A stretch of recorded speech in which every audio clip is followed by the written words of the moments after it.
Good morning students. मैं SBN inter college से अनुपम दीक्षित। मैं कक्षा 7 के बच्चों को पाठ 7 संस्कृत पढ़ाने जा रही हूँ, जिस चैप्टर का नाम है प्रहेलिकाः।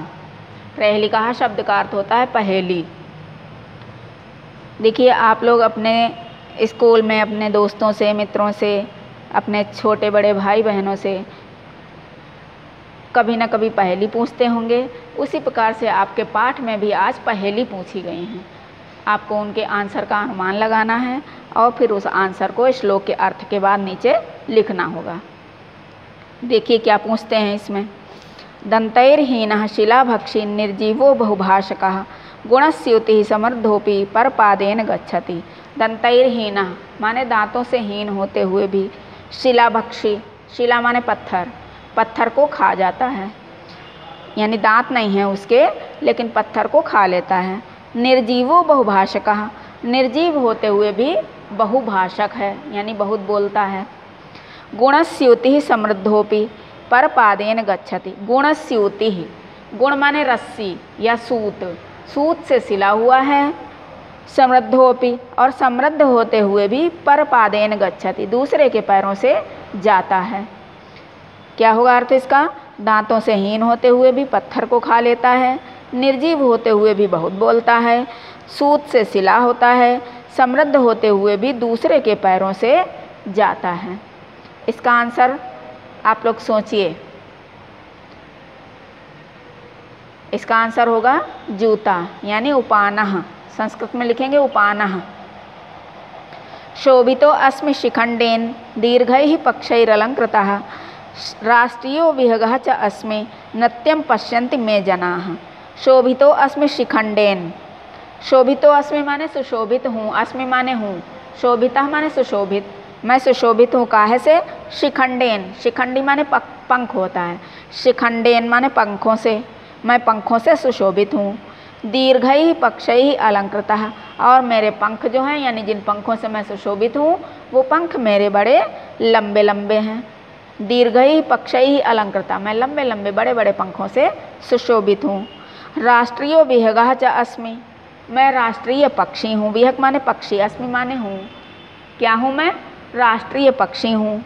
नृत्यं पश्यन्ति मे जनाः, नृत्यं पश्यन्ति, नृत्य को देखते हैं। जनाः माने लोग, मे माने मेरे, लोग मेरे नृत्य को बड़े चाव से देखते हैं। पूरे का अर्थ क्या होगा? मैं पंखों से सुशोभित हूँ और मेरे पंख बड़े बड़े, बहुत बड़े बड़े हैं। राष्ट्रीय पक्षी हूँ मैं और लोग मेरे नृत्य को बड़े चाव से देखते हैं। इसका आंसर क्या सोचा आपने? मेरी समझ से तो इसका आंसर मयूर होगा, क्योंकि ये मोर की विशेषताएं बताई गई हैं इसमें। इसका आंसर होगा मयूरः। पठितो नास्म्यहं किंचित तथापि साक्षरोऽस्म्यहं पादैर्विनैव गच्छामि कथयामि बिना मुखम।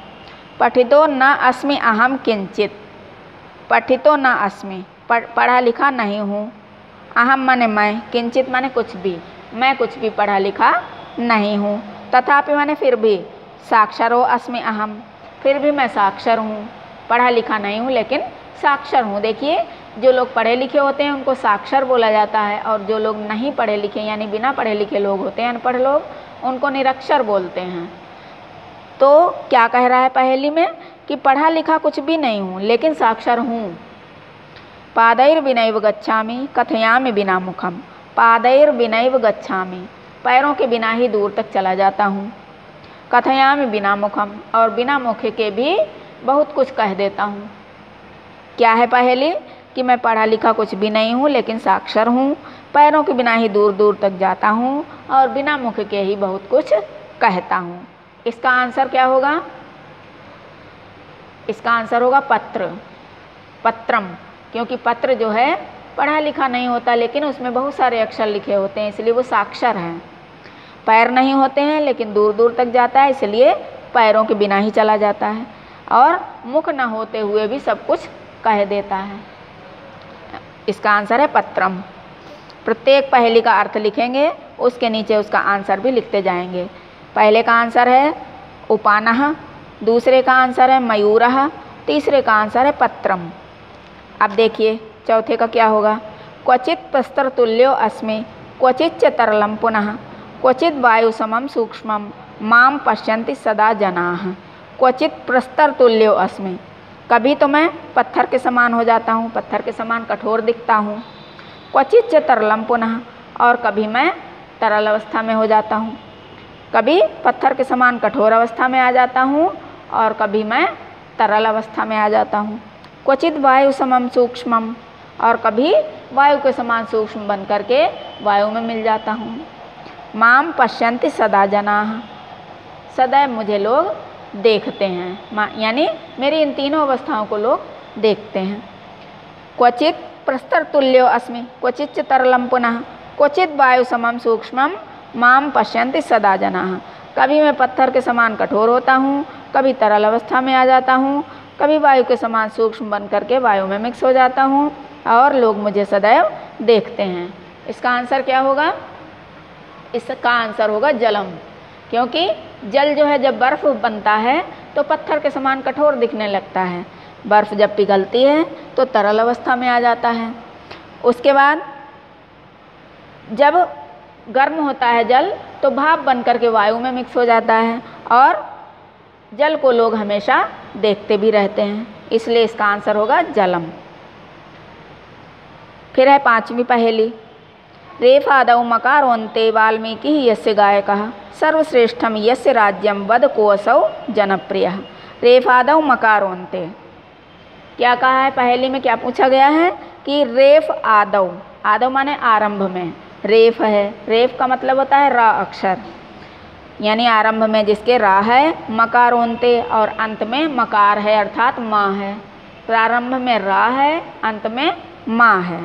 वाल्मीकि यस्य गायकः, और महाकवि वाल्मीकि, आदि कवि वाल्मीकि जिसके गुणों के गायक हैं, यानी जिसके गुणों का गान आदि कवि वाल्मीकि ने किया है, जिसके नाम के आरंभ में रा है और अंत में माँ है। सर्वश्रेष्ठम यस्य राज्यम, और जिसका राज्य भी धरती पर सर्वश्रेष्ठ राज्य माना गया है। वद को असौ जनप्रिय, बताइए ऐसा लोगों का प्रिय व्यक्ति कौन है? क्या पूछा गया पहले में कि जिसके नाम के आरंभ में रा है, अंत में माँ है, जिसके गुणों की महिमा का गान आदि कवि वाल्मीकि ने किया है, जिसका राज्य धरती पर सर्वश्रेष्ठ राज्य माना गया है, ऐसा लोगों का प्रिय व्यक्ति कौन है? इसका आंसर होगा रामः, क्योंकि आरंभ में रा और अंत में माँ है। वाल्मीकि जी ने राम के गुणों का गान किया है और रामचंद्र जी का राज्य धरती पर सर्वश्रेष्ठ राज्य माना गया है, वे सभी लोगों के प्रिय थे, इसलिए इसका आंसर होगा रामः। देखिए पांचों पहेलियों के अर्थ लिखेंगे आप लोग, अर्थ के नीचे उत्तर डाल करके उसका आंसर भी लिखेंगे, क्योंकि पहेलियां हैं, प्रश्न नहीं है, पहेलियां हैं। पहेली पूछी गई है, पहेली का अर्थ लिखने के बाद उसका उत्तर डाल करके उसका उत्तर भी लिखेंगे, क्योंकि पहले का अर्थ है उपानः, दूसरे का अर्थ है मयूरः, तीसरे का अर्थ बता रही हूँ। पहले का उत्तर है उपानः, दूसरे का उत्तर है मयूरः, तीसरे का उत्तर है पत्रम, चौथे का उत्तर है जलम और पांचवें का उत्तर है रामः। इसके बाद आपका आता है शब्दार्थ। शब्दार्थ देखिए, पहला शब्द है दंतैहीनः, माने दांतों से रहित। फिर है शिलाभक्षी, माने पत्थर खाने वाला। निर्जीवः माने बेजान। गुणस्युतिः माने सूत से सिला हुआ। समृद्धोपि माने धनवान होने पर भी। परपादेन माने दूसरे के पैरों से। शिखंडेन माने पंख से। विहगश्चास्मि माने पक्षी हूँ। पादैर्विनैव माने पैरों के बिना ही। साक्षरो अस्म्यहम् माने मैं साक्षर हूँ। प्रस्तर तुल्यम माने पत्थर की तरह अर्थात कठोर। रेफादौ माने प्रारंभ में र। उपानः माने जूता। इसके बाद आता है आपका उच्चारणम कुरुत।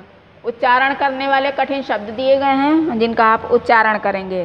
पहला है दंतैर्हीनः, पक्षैरलंकृतः, क्वचित वायु समम, साक्षरोऽस्म्यहम्, पादैर्विनैव, क्वचिच्च। इसके बाद आते हैं आपके प्रश्नोत्तर।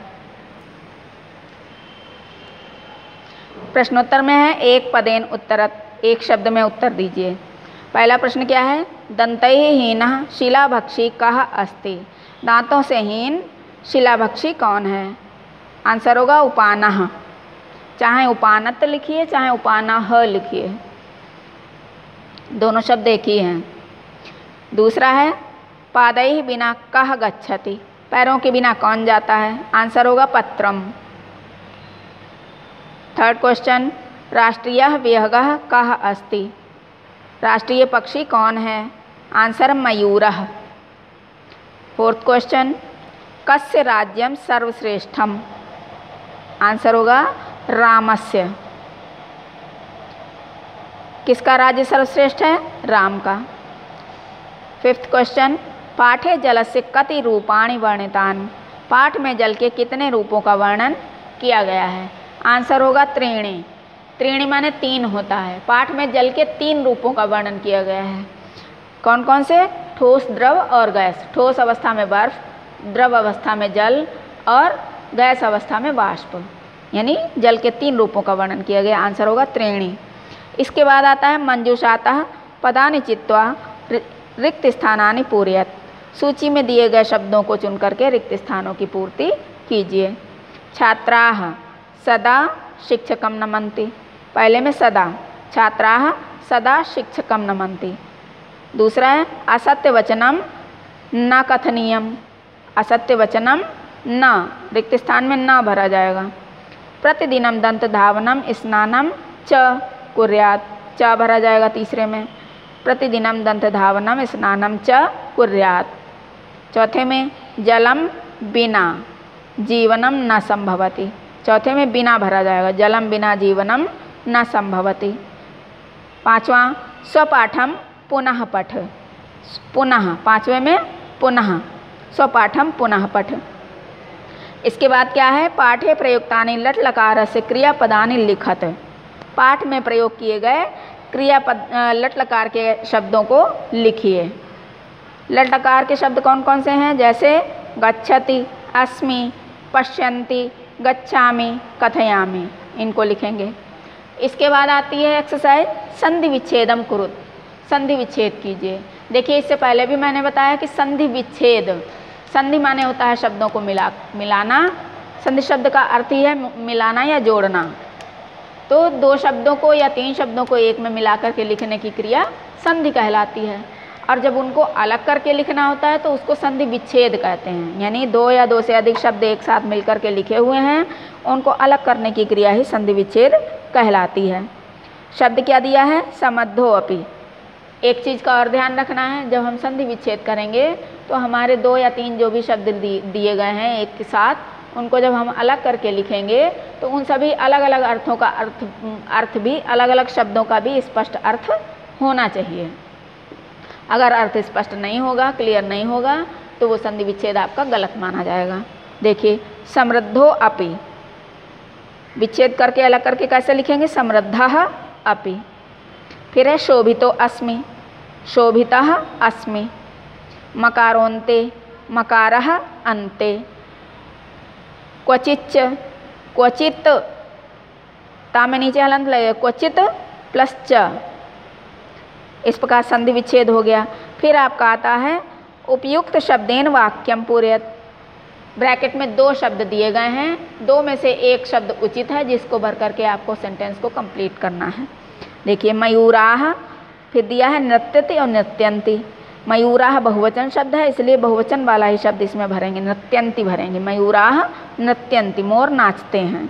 फिर है जनाः, फिर डैश पिबन्ति, जलम दिया है, फलम दिया है। लोग पीते हैं, फल कोई नहीं पी पाता है, जल पिया जाता है। जनाः जलम पिबन्ति। फिर है जनाः चित्राणि, डैश लगाया है, 2 शब्द दिए हैं, पश्यति और पश्यन्ति, पश्यन्ति और पश्यति। तो जनाः बहुवचन शब्द है, इसलिए पश्यन्ति लिखेंगे, बहुवचन का शब्द ही इसमें भरेंगे। जनाः चित्राणि पश्यन्ति। इसके बाद एक्सरसाइज 7वीं, पहेली का नाम हिंदी भाषायाम अर्थम लिखत, पहेलियों का हिंदी भाषा में अर्थ लिखिए। देखिए उसके लिए मैंने आपको पहेलियाँ पढ़ाई हैं, संस्कृत में पढ़ी और फिर उसके बाद उसका हिंदी में अर्थ बताया है, अर्थ के साथ साथ उसका आंसर भी बताया है।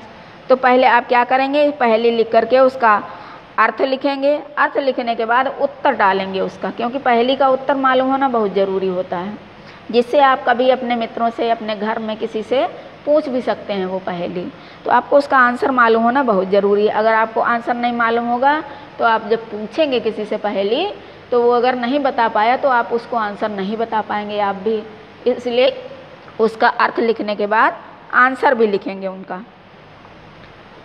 फिर आती है एक्सरसाइज रेखांकित पदानि आधत्य प्रश्न निर्माणम कुरु। रेखांकित शब्दों पर आधारित प्रश्नों का निर्माण कीजिए। उपानत पर पादेन गच्छति, जूता दूसरे के पैरों से जाता है। पर पादेन के स्थान पर कस्य पादेन आ जाएगा, प्रश्नवाचक शब्द आ जाएगा। उपानत कस्य पादेन गच्छति। मयूरस्य नृत्यम जनाः पश्यन्ति, मोर का नाच लोग देखते हैं। जनाः के नीचे अंडरलाइन है तो आपको क्या करना है, जनाः के जगह पर प्रश्नवाचक शब्द लिख देना है।